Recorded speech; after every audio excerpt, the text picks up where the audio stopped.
Mr. Mumford, you're charged with terroristic threat. You're facing up to 6 months in jail and or a $2,000 fine. Officers were dispatched to a call at a parking garage in Harris County, Texas.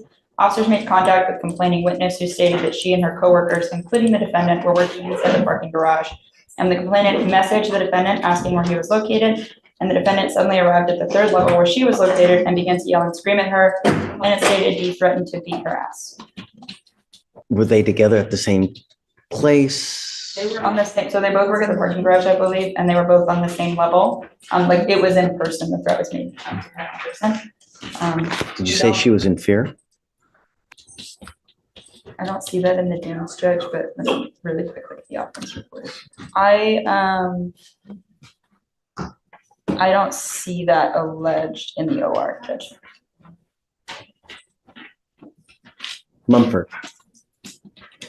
A person commits an offense if he threatens to commit any offense involving violence to any person or property with intent to place any person in fear of imminent serious bodily injury. So, and Judge, just to remedy the issue, we checked the probable cause affidavit on the charging instrument. On the PC affidavit, it does say that she stated she was in fear for her life. That's the only thing I want to know is she in fear? How do we know? Yes, Judge. Because a lot of people make these stupid ass threats all the time, and it's just. I understand, Judge. Tell me what it says. And does she say that she was in fear? Let's see. Well, it does say that the defendant came to level 3 where she was located. He began to yell and scream at her, threatened to beat her ass. She stated that this scared her and made her in fear of serious imminent bodily injury.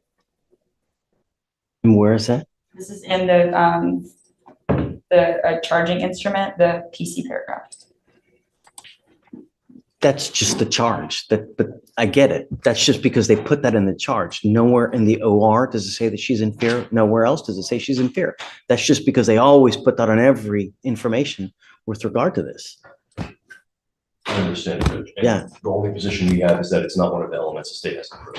I don't agree. I'm going to find no probable cause in your case. The only thing I'm going to tell you is be careful, really. Words. Yes, sir. Have meaning. Words can hurt, right? Pen is mightier than the sword. Words can hurt. Be careful. All right. Okay. Take a seat, please.